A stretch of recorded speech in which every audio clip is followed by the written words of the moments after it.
Good morning, everyone. If you're joining from Côte d'Ivoire, Abidjan, good day to everybody else. If you're joining and you're not in Côte d'Ivoire. Let me quickly run us through some housekeeping. And so if you're joining right now, kindly mute your mic. If it's not already muted, please do that. We want to limit the background noise as much as possible. Also to let you know that the webinar is going to be recorded. So if a colleague or someone is not available to join us, he or she will have an opportunity to view the recording. Let me apologize to our colleagues who are Francophones, so kindly bear with us. Thank you. Our speaker today, Antonio Hercules, will be talking for about 25 minutes. Once he's done talking, we'll open it up for Q&A.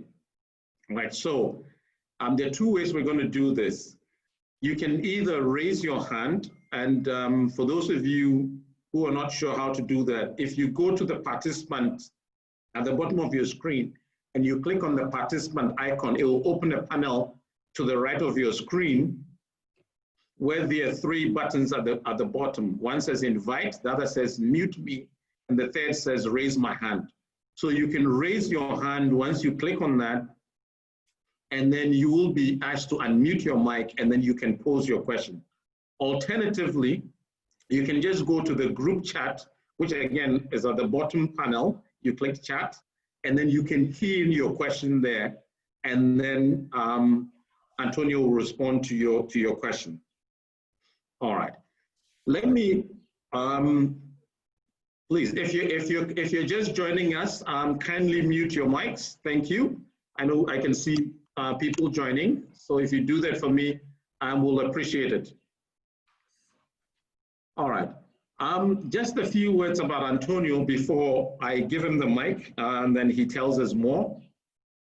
Antonio is a very experienced evaluator and a development consultant and trainer. He has over 36 evaluations under his belt over the last 2 decades.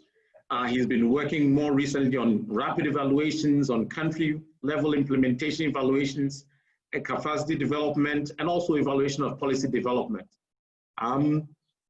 Prior to him being with the current company, which is Rapid Eval, he spent 5 years with in the Office of the Presidency, the Department of Planning, Monitoring, and Evaluation in South Africa from 2013 to 2018, where he was responsible for national evaluations. He managed the capacity building program there in support of national evaluation systems, and contributed directly to the generalized take-up of theory of change in the public sector at large, including the use of country medium-term planning systems. More recently, his focus has been on rapid evaluations, but also he's working with a small company called Rapid Eval, and they're basically looking at ways to produce green procurement guidelines for South Africa. Like you're all aware, today's presentation is going to be on rapid evaluations. Why do we think rapid evaluations are important? Increasingly, we all know that governments across the continent, the world, need evidence to take action quickly. And sometimes waiting for the standard evaluation takes time. So if we can have an evaluation that can be done quickly, that gives us the right information at the right time to make the right decisions. This becomes very important. Hence, the need for rapid evaluations. So luckily, South Africa, DPME at the forefront of this. And Antonio, of course, is one of the people spearheading this. They've done some work on this. Other countries who are part of the Twende family were also interested. And we at IDEV also felt, as more so in this era of COVID, that having this ability to be able to undertake rapid evaluations are critical. And we all know that sometimes the board needs information urgently, right, for them to take certain decisions. So that we felt this is timely, and we're really grateful that Antonio has made the time to speak to us. So without much further ado, I will hand over to Antonio, and then he will take us from here. Thank you very much. Antonio. Thank you. Good afternoon, everyone. Good morning, everyone on the other side. Can I just get a thumbs up to see that you're with me? Thank you.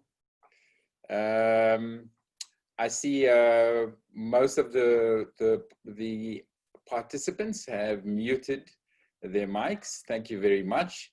So as Kobena so kindly mentioned in his introduction, I've spent a number of years doing evaluations, and over the last few, I've focused specifically on rapid evaluations. Today, in terms of the structure of the talk, I'm going to share a screen.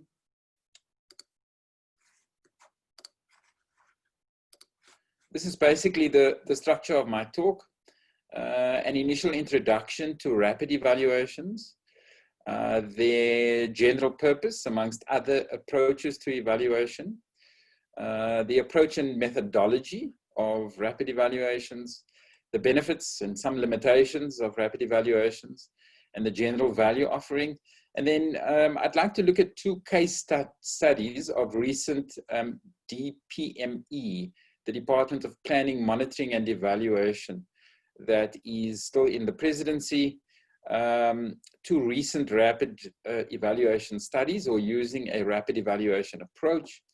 And then lastly, a discussion on what rapid evaluation offers to institutions like the African Development Bank, and tools and techniques that we can use in the current context. So my general approach in the presentation will be to refer to a number of presentations which I'll share from time to time, and I'll also make these available in PDF to Kobena that he can circulate afterwards. The first is, I first started working on rapid evaluations about 2 years ago, when we were asked by, I was asked by Twende Mbele, Kara and company, to do a literature review on rapid evaluations. That was quite an interesting study. Sorry, I just want to share the document. Okay.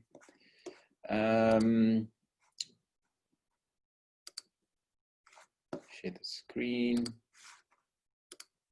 There we go. Okay, so linked to the literature review, we were asked, I was asked to also produce a toolkit, a rapid evaluation toolkit. And the toolkit had this appearance, and it was eventually produced by March 2019, that was last year. And what I'd like to do in terms of covering the basic structure of the talk is basically go through sections of the toolkit that was produced with Twende Mbele, and then move on to some of the case studies thereafter. So basically, in terms of rapid evaluation, we consider why a rapid evaluation might be necessary, and how exactly we'd go about the process of designing an evaluation, a rapid evaluation, that would meet with our requirements to produce evidence that is nevertheless credible, and that gives us the basis, a good basis, an evidential basis for taking a sound policy decision or a program management decision to make changes to a program or to improve program performance. So the general guide is that we should try to keep the evaluation, the concept of a specific evaluation that we're working on, to keep it as simple as possible. And not just to focus on the evaluation as such, but also to think thereafter to include issues of quality and usefulness, and how we're going to utilize, because the whole point of a rapid evaluation is to produce evidence in a compressed period of time. Within in terms of the 2 case studies, which I'll talk to later, the one study was actually produced from beginning to end within 20 working days. And that's extremely tight. That's effectively a month's intensive work. Although in reality, it took something like 3.5 months to finalize and to get an approved report because of the processes. And I think that's also quite typical of all evaluations, even the more comprehensive evaluations. So usefulness is one of the most primary, if not the primary, consideration in terms of a rapid evaluation. Then going on further is to look at what exactly a rapid evaluation would cover. The general approach, I would say, is that we would try not to include an assessment of impact as part of a rapid evaluation study, although I do think that it is possible to undertake an impact evaluation within a compressed period of time, as opposed to a longer term impact evaluation of, say, 18 months or 15 months or 2 years. I know of some panel studies that track impact over time in the basic education sector that have a project lifespan in its first phase of something like 5 years. So it certainly is possible to consider compressed impact evaluations as well. And then last is to be clear about to be as clear as possible about what we are trying to achieve within the compressed period of time. One of the biggest, I would say, killers or dampeners in relation to a rapid evaluation is that we try and achieve too much, and the second is that we try and make the evaluation too complex. So already what I'm alluding to is that there's a trade-off. There's a trade-off in getting the evidence collected, analyzed, made sense of, conclusions reached on the basis of the evidence, and then the recommendations that go with that, that we do that within a compressed period of time. And the trade-off is that we may lose some quality, and we may also have to narrow the scope of the study so that we can achieve a standalone study that is credible, that is scientific, that meets with our quality standards as far as evaluations are concerned. So that's the basic logic in terms of your rapid evaluation. So if we refer to the Twende Mbele toolkit, we'll see that there's reference to reduction of cost, so budget. And I think in this day and age, where we're dealing with a global pandemic, where public sectors across the world are having to reprioritize their budgets, the entire fiscus is now directed firstly at containment of the epidemic, dealing with the health effects of the pandemic, and then thirdly, that to mitigate and to minimize on the economic damage to our economies and to our the related social damages that come as a consequence of of recession. Basically, we're looking at global recession and national recessions across the globe, and ways in which to deal with that. in a third world and in a developing economy context, these considerations are even more important and critical, because we already have to typically deal with issues of unemployment, of growing from a lower base, of having to compete with the industrialized northern economies, as well as the stronger developed Asian economies and so on. So issues of cost become very important, and I'll speak to what exactly the budgets look like in terms of those two case studies that I'm going to talk to a bit later. The timelines are very important. Teamwork is very important. The need for quick assessments, and then flexibility. I think I really must emphasize that in order to undertake a rapid evaluation successfully, one really needs to have a very flexible and highly responsive approach, a dynamic approach to basically make changes to the management of the rapid evaluation project as it gets implemented, and basically respond to what we find. I'm sure that in your context, you deal with a very similar challenge. Here in South Africa, we deal with a challenge of a problem of access to good quality data. And also that often public policy officials promise that data will be available, and that they will make access to data, good quality data that's required in terms of the evaluation, make that accessible as soon as possible and as smoothly as possible. The experience is that often they don't deliver on all of their promises. And then we have to make adjustments to our evaluation projects. And this applies particularly to the rapid evaluation projects because of the compressed timelines. So what we came to in terms of the literature review for Mbele was that there were 11 dimensions that we needed to consider, that these were really important in terms of the design of our rapid evaluation. The first is purpose, to quickly establish what the purpose of the evaluation is, the main data, and what kind of recommendations we could expect from the evaluation. Then where the sphere or the sector or the subsector of the evaluation, to clarify that as soon as possible. Then of course the scope. The period of review is very important.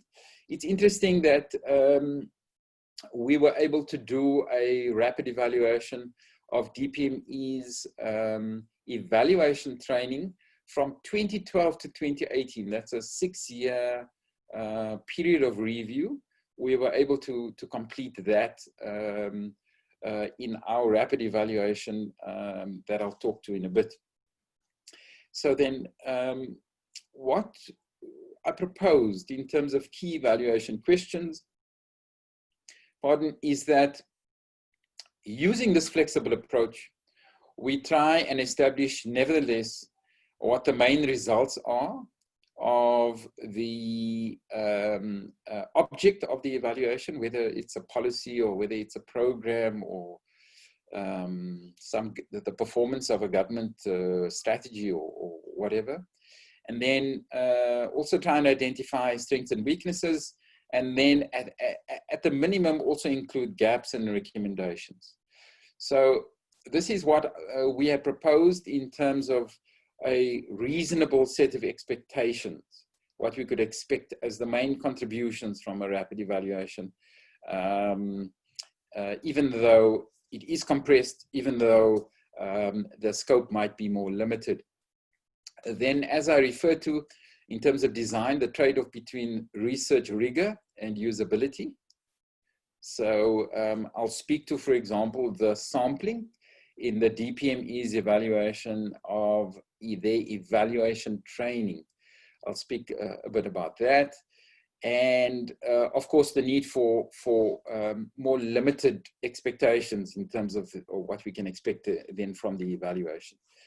The method, we had argued that the method should be fairly typical for other evaluations in the National Evaluation System, the NES, in the country. Our national level evaluations, of course, cover the entire country, that they cover all 9 provinces, and they try and produce evaluation evidence to impact and to produce a sound basis for making changes to national policy and national programs. And what we had proposed for rapid evaluations then, that they would fit within the national evaluation system, but that in terms of method, that they would be fairly typical in terms of methodology to be included in these other larger, more elaborate, more sophisticated evaluations. Then other dimensions to consider, the data required. I think most would be familiar with data, but the critical thing about data is that data readiness. Data readiness is absolutely critical because if the client department or institution is unable to supply or provide good access to data, it's highly unlikely that the rapid evaluation will meet its rapid timelines. I'll talk a little bit about that as well. So I'm going to move. Then other dimensions are team, how to put together the team. The DPME had a distinct preference for taking on board a new approach, and that was to combine the expertise of a skilled evaluator with a few officials on every single rapid evaluation to actually involve them. And I'll speak again about actual examples of what we did in these rapid evaluations and what the officials produced and how that might have had a bearing in terms of bias and in terms of contamination of the data. I think these are important considerations. Then in terms of the stakeholders, who to involve, in terms of on a more limited steering committee, who to involve. Of course, I've spoken to budget, and then the actual management of the rapid evaluation, that these are the critical dimensions that we should consider. Are you still with me? Can I get a thumbs up? Okay. Okay, so in terms of planning for the rapid evaluation, we argued that we should start with using, in terms of planning for the evaluation itself, that we use a quick logic model, that we actually develop a quick theory of change. We put the theory of change, this draft theory of change in place, and we use the theory of change then to basically inform the design of the evaluation and to provide the parameters for assessment. And so what I basically mean is the theory of change will give us an idea of the intended impact, the kind of outcomes, intermediate, immediate, long-term impact, as well as specific outputs. And we use those then to provide the parameters of what we would then look for in terms of the outputs and in terms of those outcomes. We also identify delivery mechanics. One of the big, I would say, weaknesses with a lot of evaluations that we've come across in the public sector particularly is that a lot of programs and a lot of policies prove not to be as effective as they could be because the delivery mechanics are not carefully worked out. So we have very nice, very elaborate ideas about what we want to achieve, very nice vision for the change that we want, but we are not very good at translating that vision into a step-by-step process and a roadmap for how we move from our current situation through implementation to our change that we want. And so you will see later on in the toolkit that there is a schematic diagram that gets used, and this comes from the private sector, from the logistics management kind of process, and it's just used to illustrate an example of how we move from a situation of actually a customer placing an order, how we go through packing, processing, shipping, sorting, weighing, the warehouse distribution, the address, actual transformation, and delivery to the client.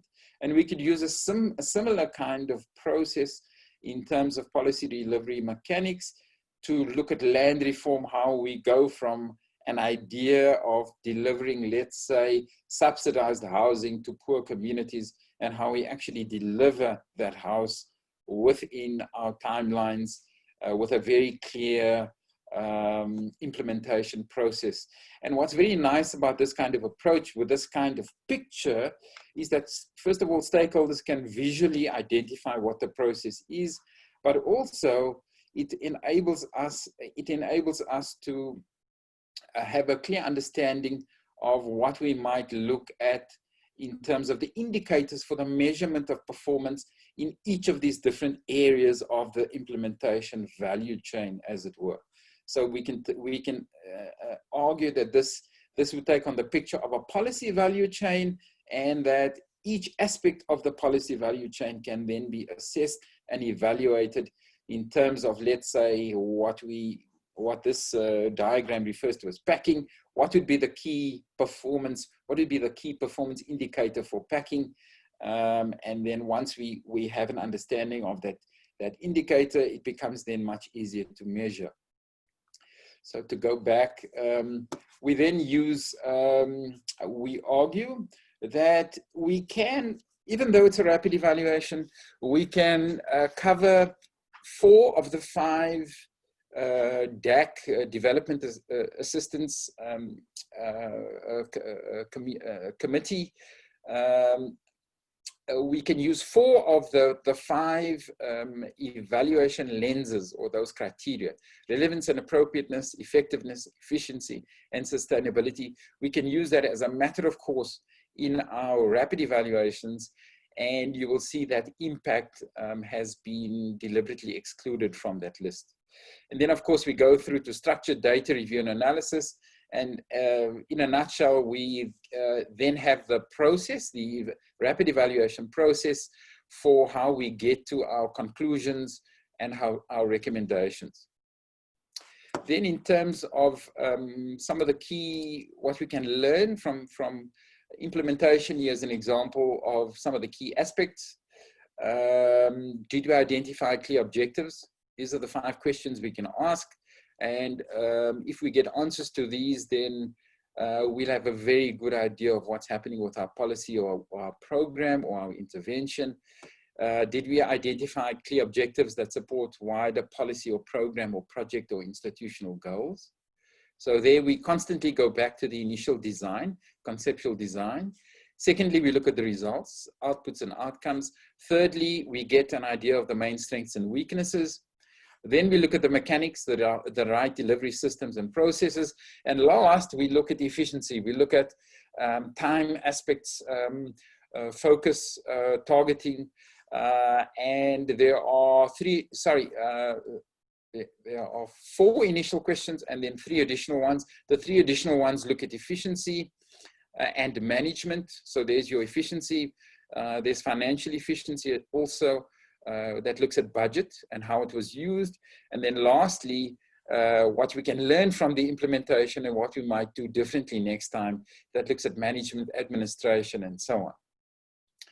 Okay, so these are the typical kind of outputs for what we can expect from a rapid evaluation: your logic model, your delivery model, value chain, coverage in terms of those evaluation lenses, and your structured data review and analysis. That would give an idea of the 4 output areas that we can expect from the rapid evaluation team. This follows a standard kind of theory of change model for how one puts together a logic model.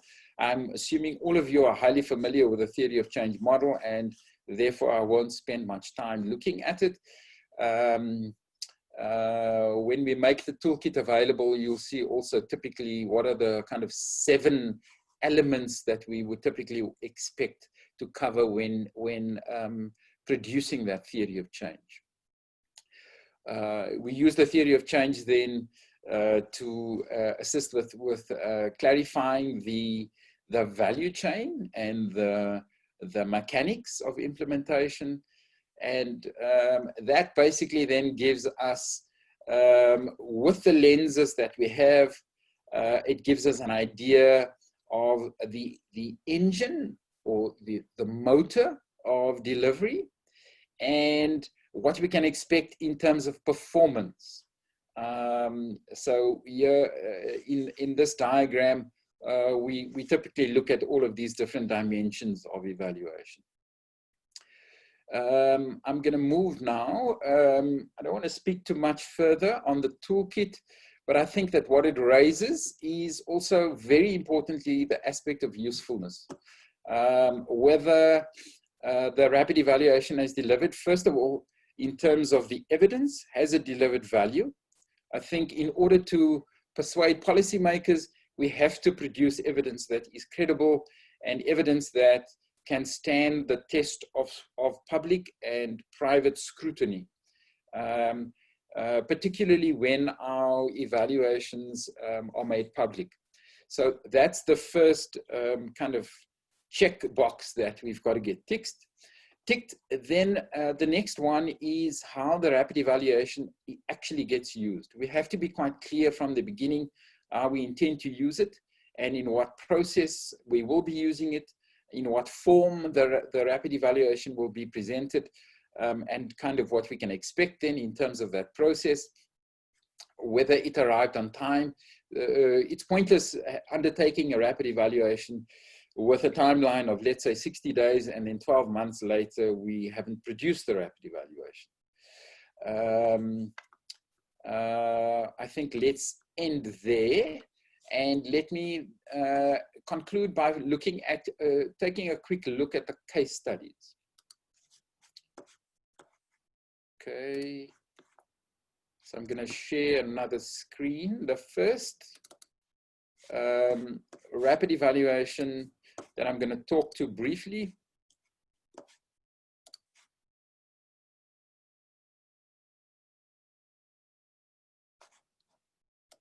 I may not have shared the right screen. Let's check again.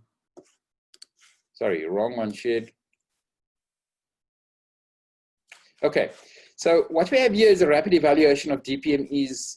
Okay, let's talk to this one first, since this is the one I'd opened. I was going to talk to the rapid study on a feasibility study to determine the readiness of state-owned enterprises in South Africa to take on board the evaluation function.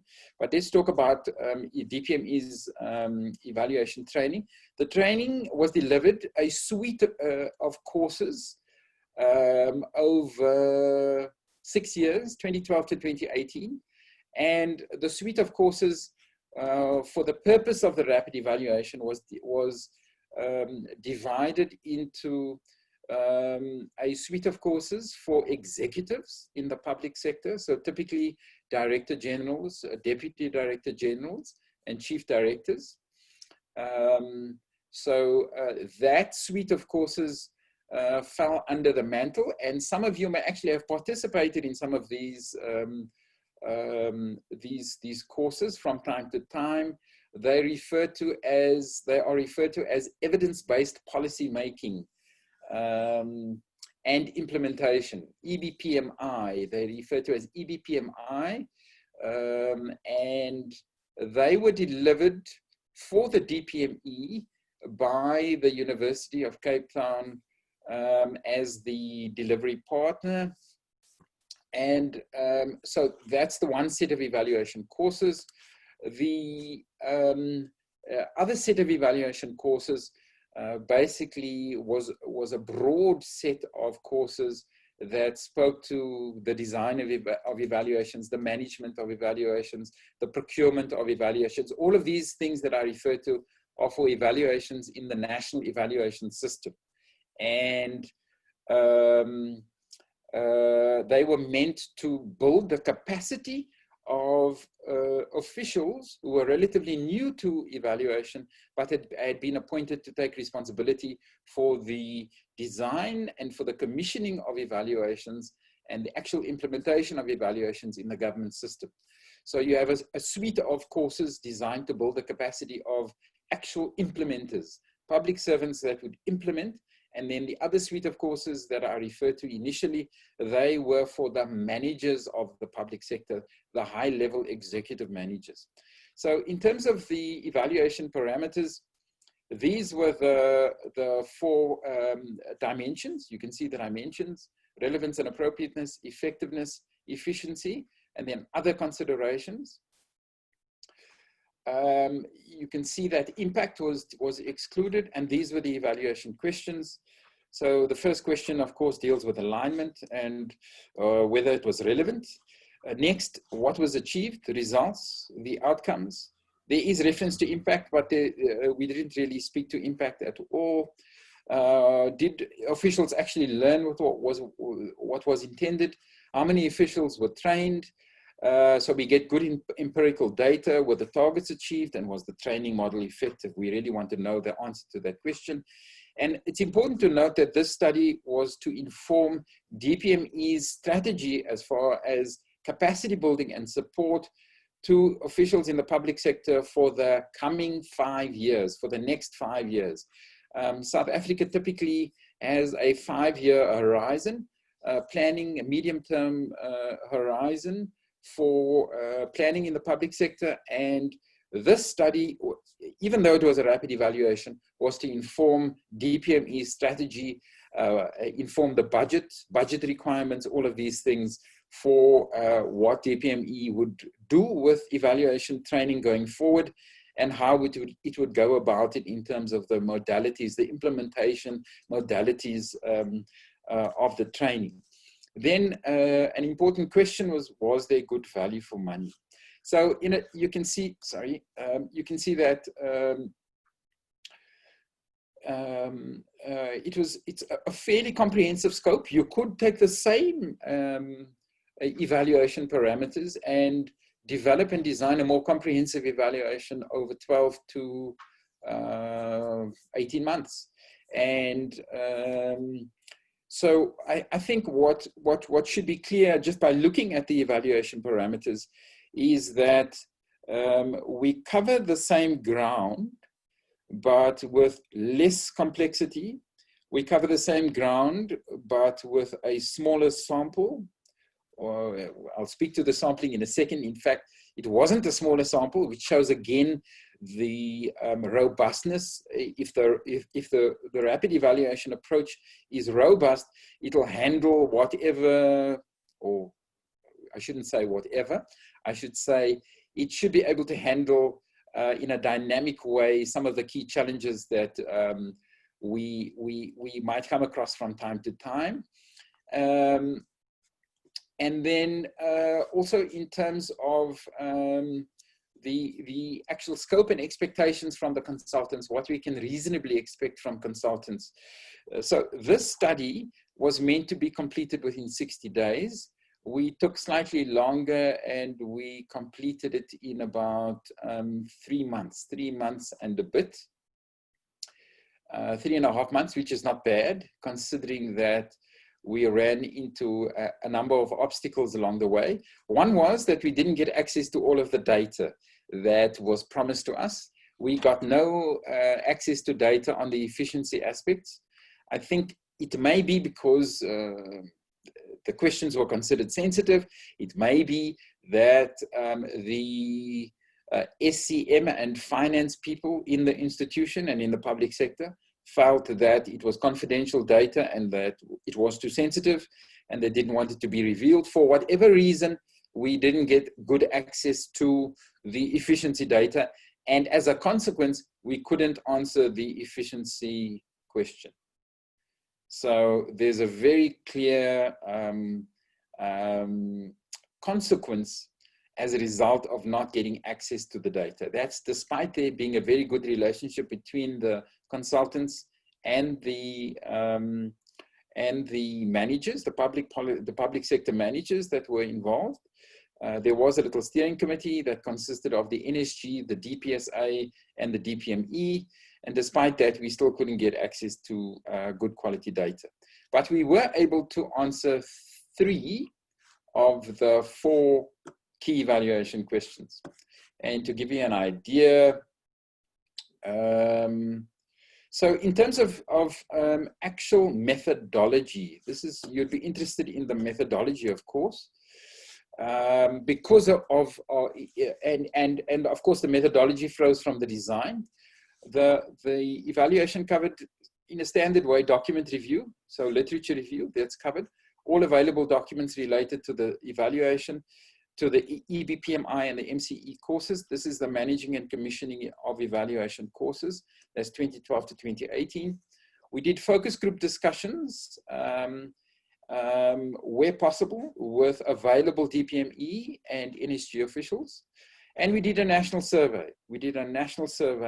And you will notice that we ended up with a 100% sample. The initial design was that we were not going to have a 100% sample. We worked in partnership with a group of actuaries, a group of statisticians down in Cape Town who did the quantitative design.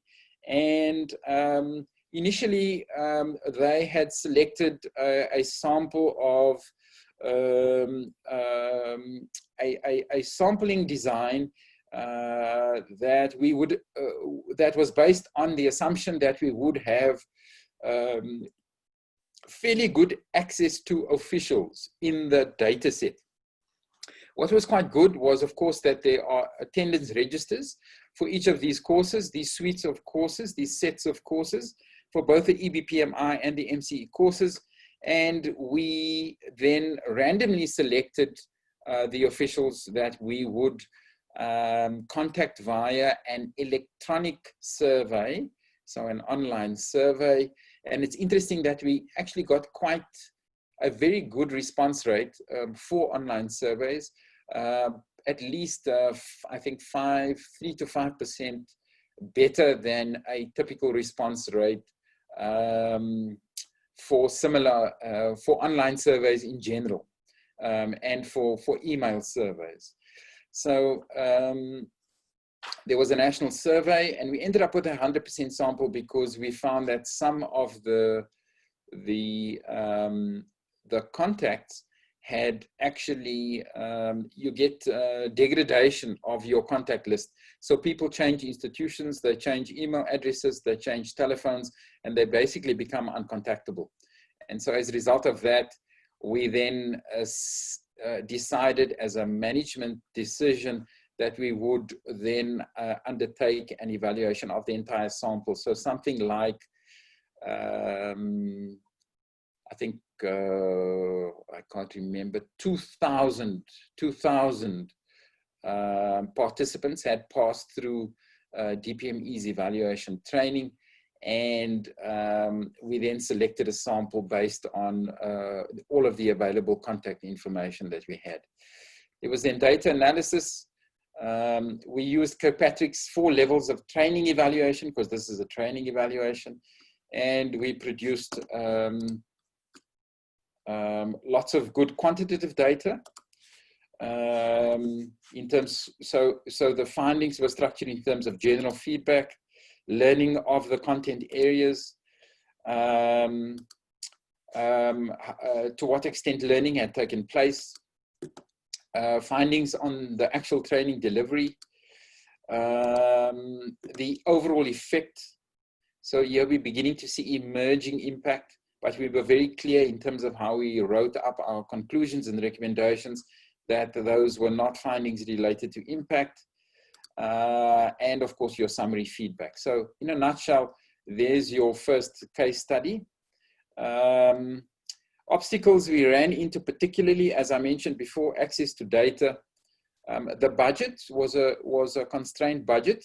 I think if we divide in Rand value, for 60 days work, the entire budget in Rands was 350,000 Rand.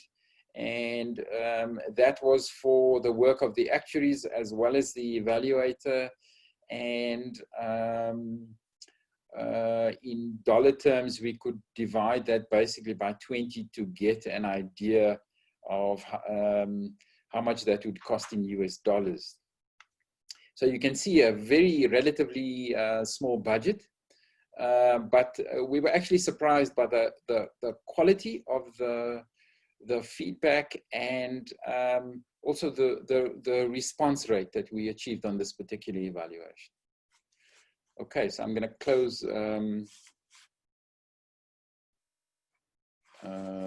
this case study and move on to the next.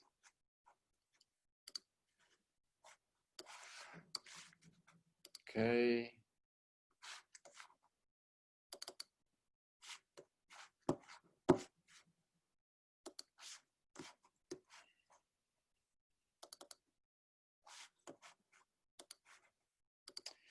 Okay, I'm going to end off with a quick run through of, not this one, sorry, open the same one.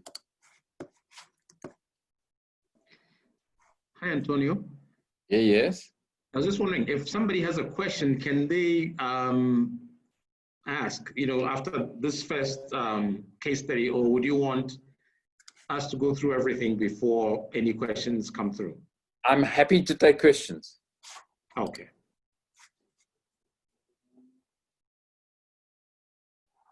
I'm happy to take any questions.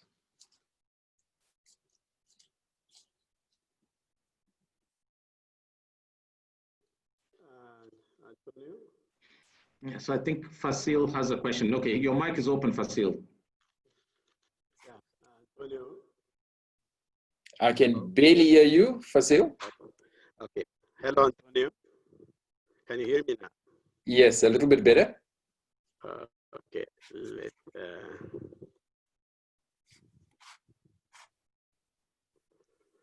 Please go ahead. Okay. Okay. This is Rufael. Thanks for the presentation and for sharing your experience. Unfortunately, one of my colleagues and myself, we have other commitments, so we have to leave shortly after 5 minutes. But just quick, I think, in terms of the background, historical background, the rapid evaluation and also this real-time evaluation, all this, evolves. But I think maybe from your experience, when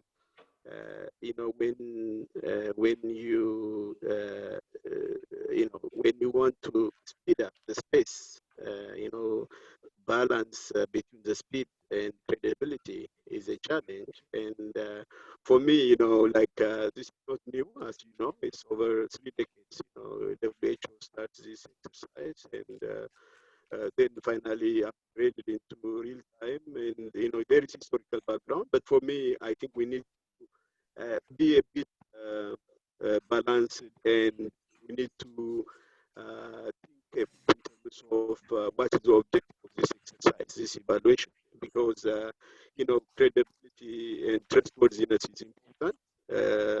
Of course, speed and time is also very important.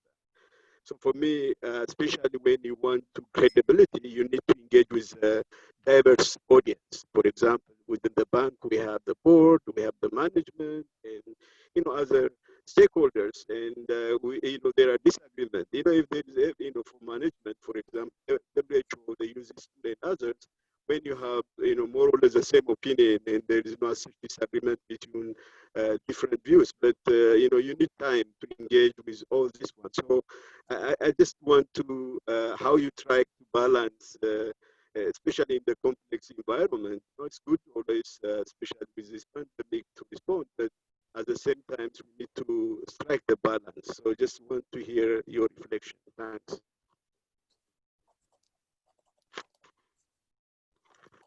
Okay, can we take 1 or 2 more questions?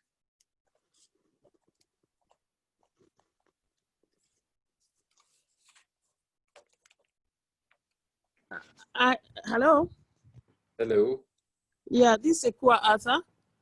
I had sent a question on the chat, but if you don't mind, I can repeat it. Yeah. Okay. My question is a bit related to Raphael, but in a different way. I know he made mention of how to get a balance of, ensuring credibility and also making sure that, you have a rigorous process and also use rigorous methods. And for me, I just want to, I have that question, which is, how do one kind of, select doing a rapid evaluation over, a normal one? And I tend to, I would say, well, it's a hypothesis, but I tend to believe that most often it starts off with an initial agreement between either the commissioner of the evaluation, which is either the user, or a specific stakeholder who is much more interested, or either the evaluation is supposed to be focusing on a particular area of interest. So it's, I would say it's demand driven, or it has been asked by the user. So in that sense, one, it's, I would say there's a normal agreement on the particular areas of assessment, and it makes it more, I would say, more flexible in terms of the time it will take in terms of response. And one aspect of Raphael's question was how you also engage all the key stakeholders if there's any contestation.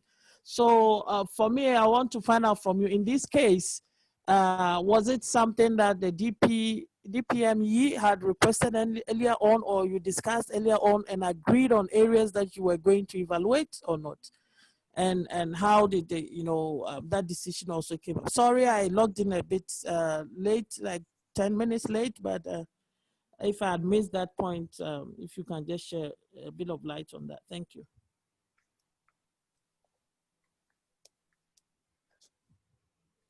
Thank you. I think Sosu has got a question. I think he says, how can we avoid preference for rapid evaluation versus robust evaluation, as the latter costs less in terms of time and budget? And I think before that, Madhu also had a question. He says, in a situation where there's reluctance to share critical data on the part of those commissioned, how was the evaluation findings and or recommendations used? Okay, so let's try and answer some of these questions, and then if I've missed a question, please just remind me and then I'll go back to it. The first one was about credibility.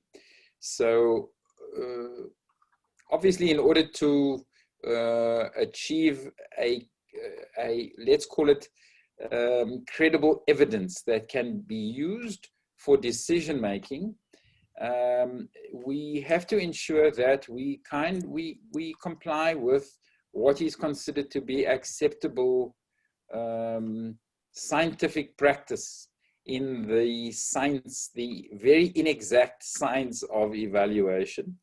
And in the evaluation discipline, we typically rely on your conventional research techniques in social scientific research.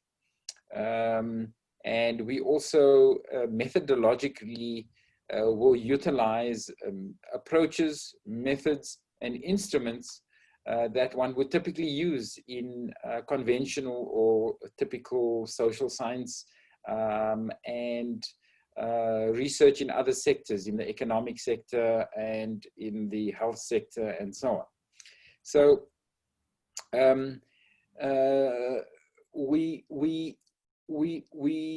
don't sacrifice credibility. We absolutely insist on credibility, because if we don't have credibility, we will not generate value for the client. The client is looking for evidence that can be used to make changes, or to either close down a program. That's a possibility, to actually close down a program or make big changes to a policy. There are all kinds of uses, potential uses. But in order for the team to produce something of value, it has to be credible. So we don't sacrifice credibility. However, as I mentioned, this trade-off, there is no hard and fast rule. There is no specific guidelines, for example, on sampling. I'll tell you how we went about the sampling process. But just to end off on the point about sampling design, particularly for the surveys, I think these are important considerations. We have to look at the confidence interval, and we have to look at the error rate. And we have to make a little bit of there we can sacrifice a bit of absolute certainty. So I would say that an acceptable error rate for a rapid evaluation is around the 10% error rate mark for sampling designs for linked to surveys. I would say 10%, whereas if we had our more rigorous, conventional, rigorous evaluations, we might go for a 5% error rate and a 95% confidence interval. Again, it depends on the data set, it depends on the access to the data, it depends on a lot of different factors. Sampling design is not an exact, it is quite exact, of course, in terms of the number crunching, but there are constant trade-offs when it comes to sampling design. Then in terms, so that's the one aspect of credibility. Then the other aspect is that you have to cover the ground. You can't leave out critical stakeholders. So if you're working in let's say, for example, in your particular case, if you're working with a bank and you have a board and you want to assess performance and you want to get views on performance, then you must include all stakeholders, including your board. In the government sector, it's exactly the same thing. That in the case of the training evaluation, we tried to access the finance people, and the finance people didn't participate for whatever reason. We did have the evaluation managers, and we also had the National School of Government on board, as well as the DPSA, and the DPSA is the Department of Public Sector Administration, the DPSA. And they are responsible for all provincial departments as well as national departments for generalized, generic public sector policy. So all public servants, in terms of their work and their work performance, typically fall under the DPSA. It also includes some entities, public entities. So we had to include all of the key stakeholders, and what we then did was, in order to cover the ground quickly, we went less for individual interviews and more for focus group discussions. Credibility, what else can I say on credibility? I think that there was very close cooperation between, in these case studies, very close cooperation between the evaluation team and the commissioners. The commissioners in this case was as mentioned before, but I'll just go over it again. It was the DPME, and they had a terms of reference. And what we did then with the terms of reference right at the beginning was we workshopped the terms of reference with the client, worked out what was doable, what was possible, worked out what would be a good approach. And we, as typically we delivered an inception report that was further discussed, and we got feedback on it. And ultimately the inception report became the agreed basis on which to implement the evaluation. So we use a very similar, although less formalized kind of management approach to a rapid evaluation as opposed to one of your bigger, more comprehensive evaluations. And then the question about how to strike this balance, again, it's a very broad question because it depends on each specific evaluation and what the specific context and circumstances of each evaluation is, what data is available, what data might not be available. And it also depends on the politics in a given situation.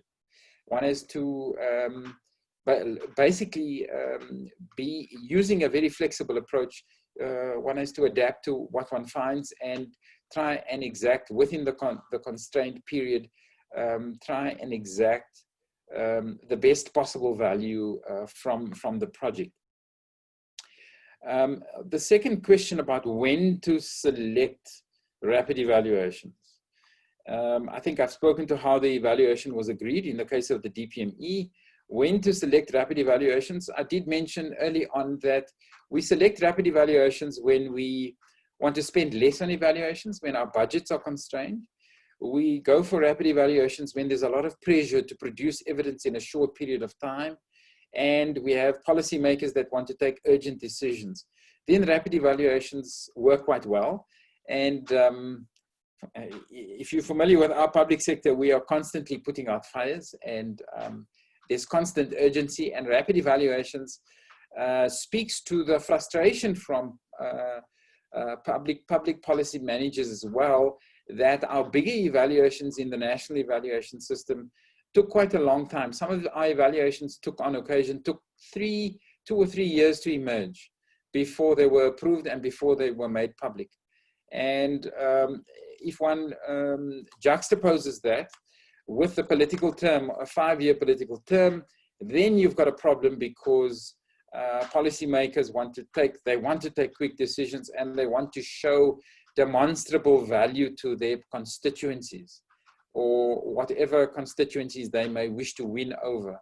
So when an evaluation takes long to emerge from a national evaluation system, or just in terms of the evaluation project itself, then one runs into significant frustrations then from maybe the end users of an evaluation, such as a policymaker.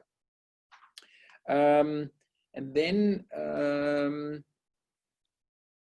so this is a question about how we can avoid preference for rapid evaluation. Yeah, I think that it depends. If we have the time and if we have the budget, then there's no reason not to undertake a more robust evaluation.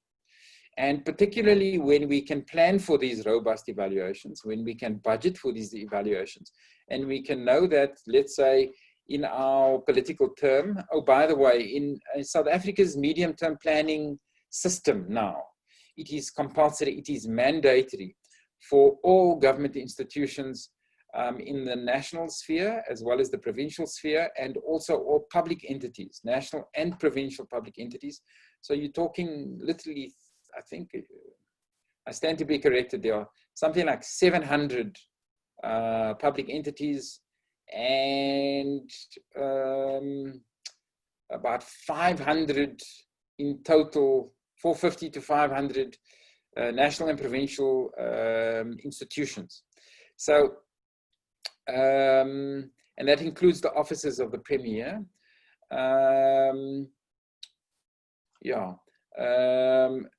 So it is now compulsory for all these institutions to undertake 2 evaluations, a midterm evaluation and an end of term evaluation linked to the planning time frame.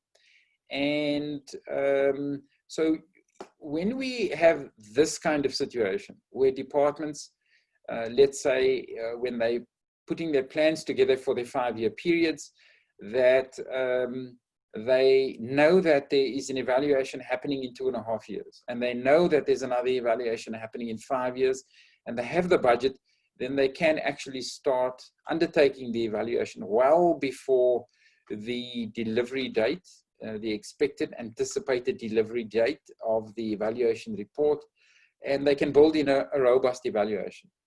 Alternatively, we could use a rapid evaluation to feed into the midterm kind of reports, and then a bigger evaluation at the end. It depends. I think it depends very much on what's possible.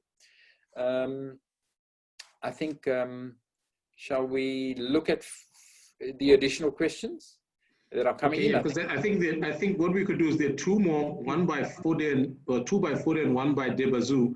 Then also mindful of time, then we can quickly move forward. Yeah. So I think Fode was saying that one, if you could kindly expand on public and private scrutiny of evidence, and two, how did you mitigate the negative consequences of management staff's participation in the evaluation? And then in the case of Debazu, he's like, is there any specific type of evaluant most amenable to rapid evaluations, or can it be applied to all types of evaluations? Okay. Good. I think the first question, and I hope I understand the question sufficiently, to expand on public and private scrutiny of evidence. So in the national evaluation system in South Africa, all national evaluations, these bigger, more comprehensive evaluations that take on average about a year to typically 2 years to produce and to be made public, because they not only must be produced, but they must also be taken through the different levels of authority in the government system, and they must get approval before they get presented to Cabinet. And once Cabinet has approved of these evaluations, they then get made public. So, yeah, so there is extensive public and private scrutiny of all DPME's national level evaluations in the national evaluation system. I think that rapid evaluations, there's a lot of debate and discussion. The officials that I speak to say that in many cases, they don't want a rapid evaluation made public because the rapid evaluation might cover a sensitive area or a sensitive aspect of government policy or government program delivery, and that they would like to, or there may be a specific sector, such as the defense sector or other sectors, where the evaluation that gets undertaken is of a sensitive nature, or even when you're dealing with, let's say, with any aspect that may produce embarrassing evidence, especially since we've gone through a decade of mass looting in the public sector, for example, in South Africa. So there's a lot of sensitivity, even though there's a public process around corruption and the exposure of corruption in South Africa. There's a huge amount of sensitivity in the government system. So in that case, rapid evaluations can actually be quite useful because you get a study undertaken in a short period of time. You take away the big potential for embarrassment, and then you get a quick decision taken, let's say, by policymakers or program managers who are responsible for that given policy or program. And moving on to the next question about how we might mitigate the negative consequences of management staff's participation. Yes, there could be negative consequences, but it depends very much on the evaluator. If the evaluator is strong and if the evaluator has taken control of the evaluation and limits the involvement of officials in the collection of data, and certainly does not allow officials to be prescriptive about the analysis, conclusions, and recommendations, then I think that one can quite safely mitigate those negative consequences. But if one is going to allow where, let's say, the data collectors also do analysis and also assist with the formulation of conclusions in an evaluation, then I think you actually get data contamination and you end up with biased, you would end up with a more biased set of evaluation conclusions and recommendations, and then the evaluation would seek to be as credible, would cease to be as credible as it could be. The last question about any specific type of evaluation that might be amenable to rapid evaluations. My recommendation is that we use rapid evaluations for design evaluations, typically for implementation evaluations, for assessments of performance, and that we only in very specific cases where we have very, very good quality data available, we typically might not actually undertake an impact evaluation. So it will be good for a midterm review, it will be good for an end of term review, but it might not be very good for an impact evaluation in the basic education space if we want either very, very solid rigor, noting that the discussion about trade-off, and of course that yeah,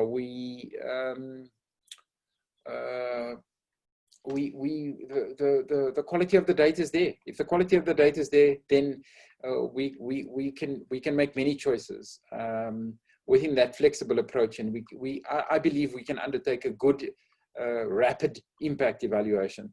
There is evidence in the literature. You can have access to the literature review. There's evidence in the literature of actual applied rapid impact evaluations. But in the main, I would say that in the public space, I don't know about capacity in the private space because often the evaluators are spanning both the private space and the public space. I would say that it depends on the capacity and the access to data, to good quality data. Yeah, I think, shall we conclude this discussion and then move on to the final two issues that we want to. Yes, that's fine. Okay, thank you. So I'm gonna close, stop sharing that screen and share the initial screen again. Okay, so what rapid evaluation can offer to institutions like the Development Bank? Look, I think that for typical program evaluations, rapid evaluations can offer good quality evidence within a more compressed period of evaluation implementation, can offer reasonably good value, and especially if we have the view that rapid evaluations do not, in terms of approach, do not replace comprehensive evaluations. So rapid evaluations should be seen as part of our suite of evaluations or part of our set of evaluation approaches, and not as a replacement for all other evaluations or to become the dominant evaluation. I think that with the emphasis on design and with the emphasis on credibility, I think that rapid evaluations can offer fairly solid, I would say quite good evidential basis for taking decisions, for making assessments about performance and taking decisions about changes to a given program or policy or set of actions or linked to our business strategy. I think that rapid evaluation can fit quite squarely within our arsenal of our bag, our toolkit of evaluations and evaluation approaches. Last, I think that in terms of the tools and techniques that can be used in the current context, of course, we all are using online methods in the current. This workshop is an example of what is the dominant modality at the moment in terms of meetings. I think that as we move into the post-COVID-19 pandemic situation, we'll have more traditional techniques, platforms, and tools that are utilized. But I think that I came across an innovation that I was not yet aware of, and I've been in the evaluation space for, well, I shouldn't say that I wasn't aware of it, but I had no direct experience of a particular evaluation using SMS technology linked to cellular phones directly for evaluations. And I'd come across, in terms of our, in the private sector, I'd come across short surveys to give feedback about customer satisfaction or customer feedback based on a particular experience with a mobile phone service provider before. But in the evaluation, the dominant space of evaluation, I had not come across it. And I see that it has begun, SMS method evaluations have begun to creep into the GBV space. I had a discussion with a gender-based violence expert about 2-3 days ago, and she remarked about the limited use of that kind of technology. For example, there's only a set number of data points that you can cover. You can't make it too complex. You've got to be very clear on what questions you want. And she spoke about some of the tensions that exist between the clients often that want a much bigger scope and the limitations of the technology in this particular case. But she spoke about the incredible reach, the value, the incredible reach into poor communities, into big settlements, into shantytown dwellings, into all kinds of quite difficult to reach terrains, and the ability to collect the data and then analyze that data. I wonder if I can show you. Let me close this, and I'll show you the design of our email questionnaire.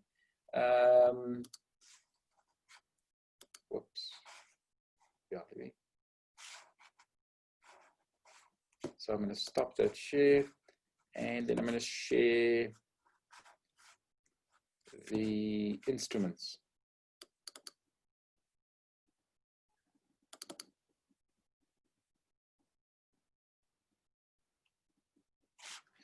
Okay, so this is the actual instrument that got used in the rapid evaluation.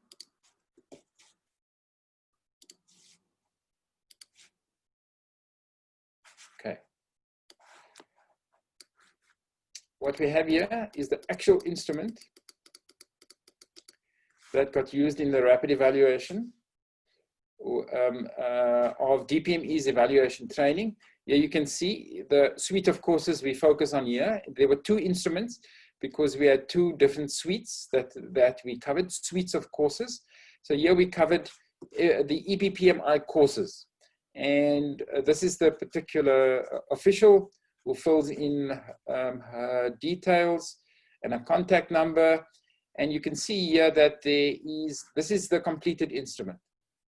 The instrument covers a general section, the course content, the actual course content of the evaluation courses, the assessment, the feedback on actual learning in terms of the courses, and the assessment of the training delivery. And there's then finally assessment of the effect on policy relevant skills. So you can see that in terms of coverage, the coverage of the questionnaire is actually quite comprehensive. There are 42 evaluation questions, but where the rapid part of the instrument comes in is that you have a Likert type scale with only 5 options. So each question has 5 limited options, and the respondent then basically selects what he or she what his or her view is on the particular question. And you can see that in this case, there's very positive feedback about the course. This was emailed 3 times. It was emailed 3 times during the implementation period to the respondents. I would say in most cases, it took the 2nd and the 3rd reminder to get the official to actually complete the the questionnaire, and these questionnaires were then sent. Of course, there's a whole process behind the development of the questionnaire. The statisticians were intimately involved in the design process of the questionnaire, and also gave advice on the setup of the Likert scale. And then these questionnaires were sent directly to the statisticians who did the analysis, and the analysis was then sent in a statistical report to the evaluators, who then wrote up the evaluation report and did the evaluation analysis together with them in a workshop and in a stakeholder validation exercise before the final evaluation report was produced. So that's an example of an instrument, a rapid evaluation instrument, and the use of that instrument in this particular evaluation. And let me share my screen again. So to come back to the question, it's an example of some of the tools and techniques that we can use in the current context of the pandemic. I would say that the more labor-intensive, qualitative individual questionnaires with individual data, that there's not much space for the inclusion of those kinds of techniques and tools, unless you've got a very limited sample. And the problem with a more limited sample, of course, is that you then sacrifice generalizability, and you can't generalize your findings to the entire population. And it affects, therefore, the validity, ultimately the validity and the credibility of the findings. So, yeah, I think that, let me end there. I didn't have time to really talk about the state-owned enterprises feasibility study, but perhaps we can take one or two more questions, and then, yeah, we'll take it from there. Okay, thank you, Antonio. The floor is open. Any questions? Either you can type it in or you can raise your hand, and then either way.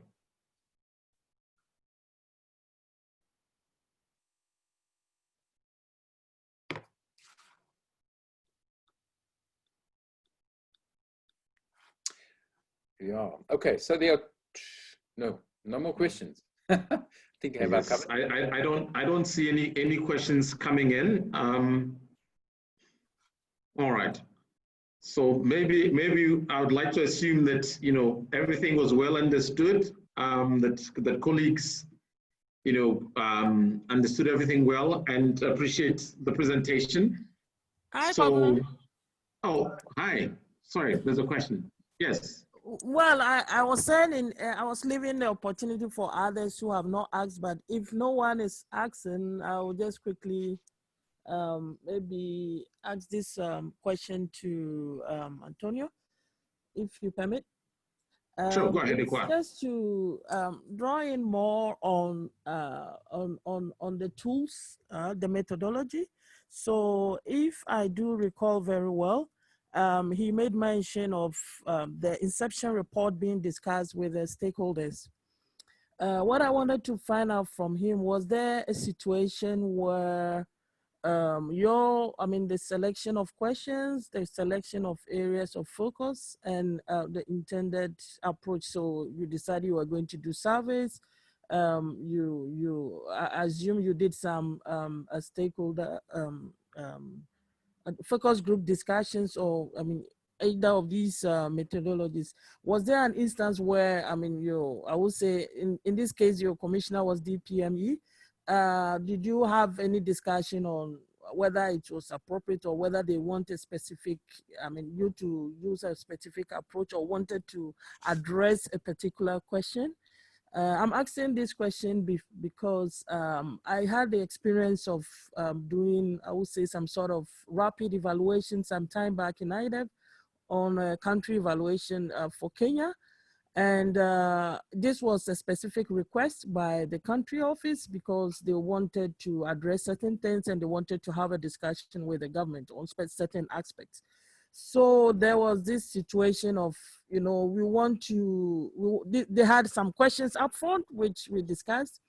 And there were others that needed to be kind of drawn into, but then time wouldn't permit because, of course, it's a rapid evaluation and all that. So my other question is that could rapid evaluations be also kind of, I would say, sequential? So you will have a first phase and then a kind of a follow-up, a rapid evaluation, because of course certain important things that were identified during the initial rapid evaluation could not be addressed and could have another follow-up which also fits the same purpose. Thank you. Okay, thank you. To answer the first question, okay, so to go back to the DPME's evaluation on the evaluation training, was the evaluation prescribed? Yes, the evaluation was prescribed. The broad approach was prescribed in terms of reference as well as the evaluation questions. Where the experience, again, of the evaluator comes in is that the evaluator has got to enter into conversation with the client about what they expect, what they are prescribing, and what is possible. So we were very clear, we made it very clear from the very beginning what is possible within a 60-day period. A 60-day period is 3 months, 20 working days per month, and it is not possible to undertake a global literature review. That takes 1 month of the project.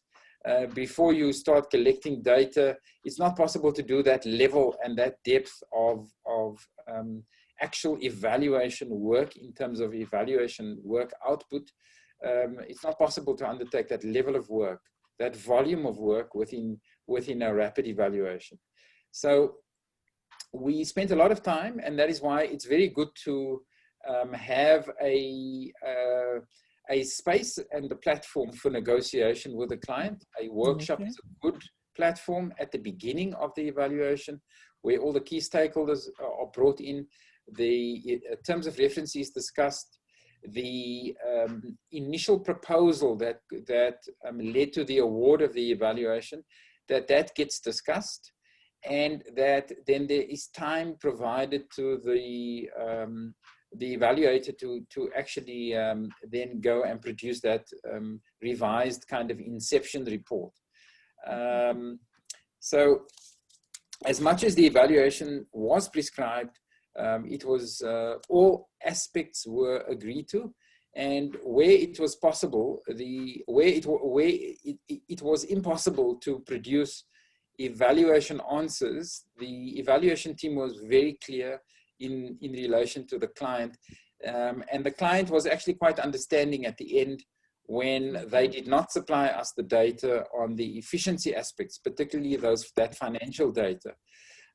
They were very understanding that because they didn't supply that financial data, we couldn't supply them with a good evidence-based answer on the efficiency of the evaluation training that had taken place. Then in terms of sequential evaluations, yes, I think it's actually one of the big, again, one of the big pluses, one of the pros associated with rapid evaluations, that you can undertake a study like the one I referred to with the DPME on the evaluation training, and then later actually do another rapid evaluation on the efficiency aspects, and you can expand on areas that you had not covered before.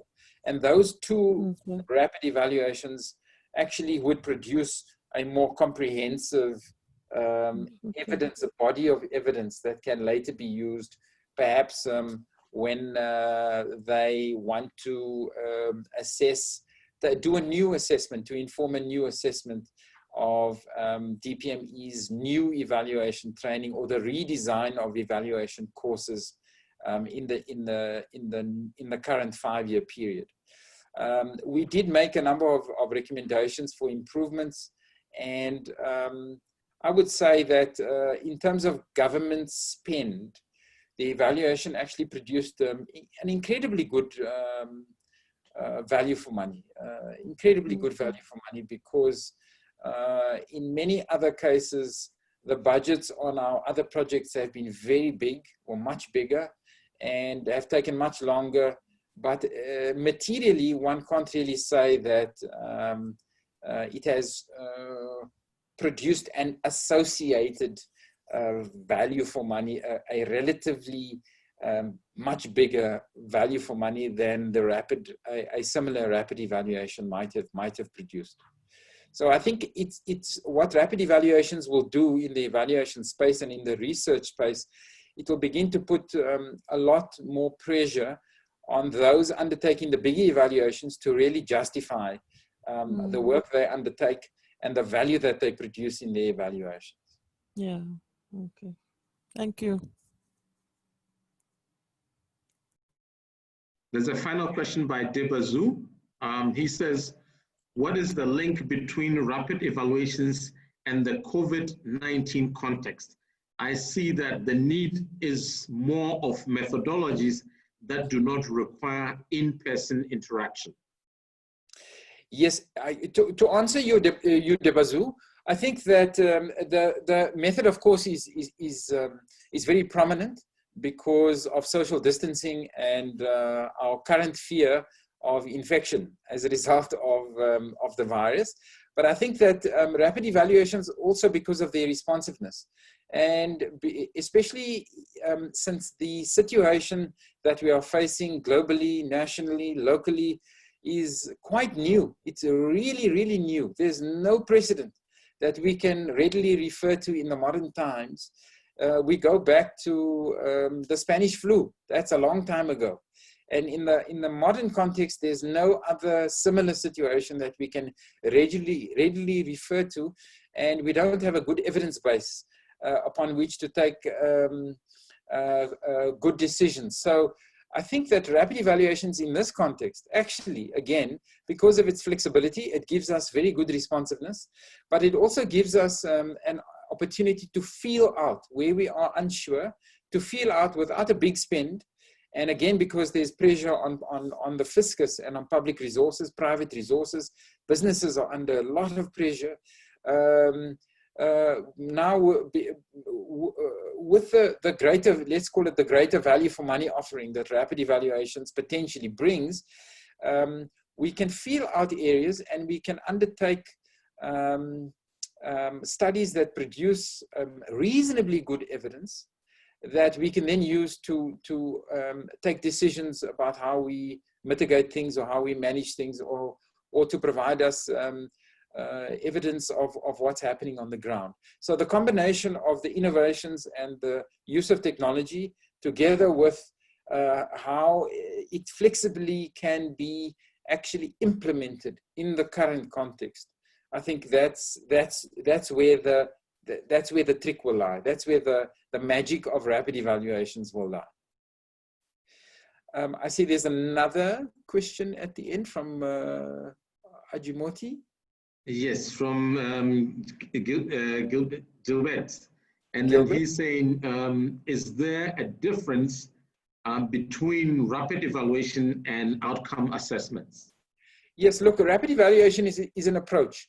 So what I have advised typically is that we can get a good sense of what our immediate outcomes are, because we have generally little problem with accessing the empirical data relating to the outputs of a given program, policy, or strategy.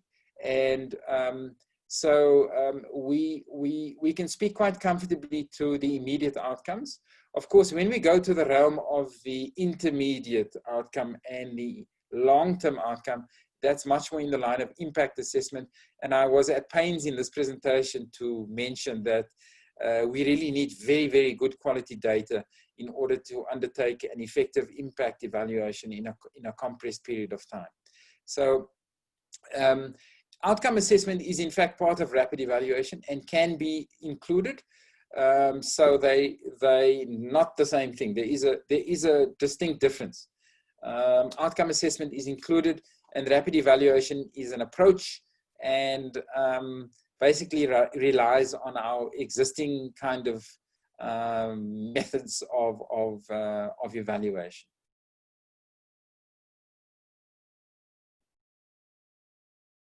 I think that's it.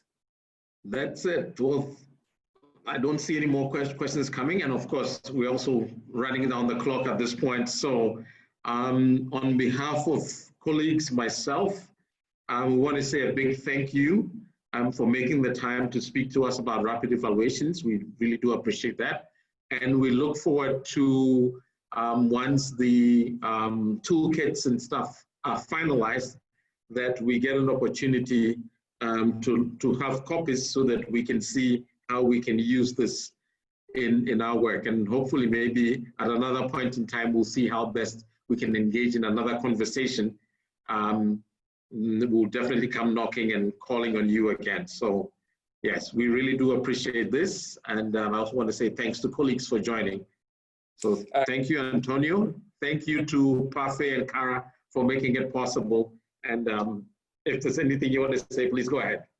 Yeah, I also want to say thank you very much for the opportunity to do the presentation today and have the conversation with you. The one thing I didn't mention was that the work around rapid evaluations also fed into DPME's guideline on rapid evaluations. So it fed into actual policy on rapid evaluations, and you'll see it as one of DPME's guidelines in support of their national evaluation system.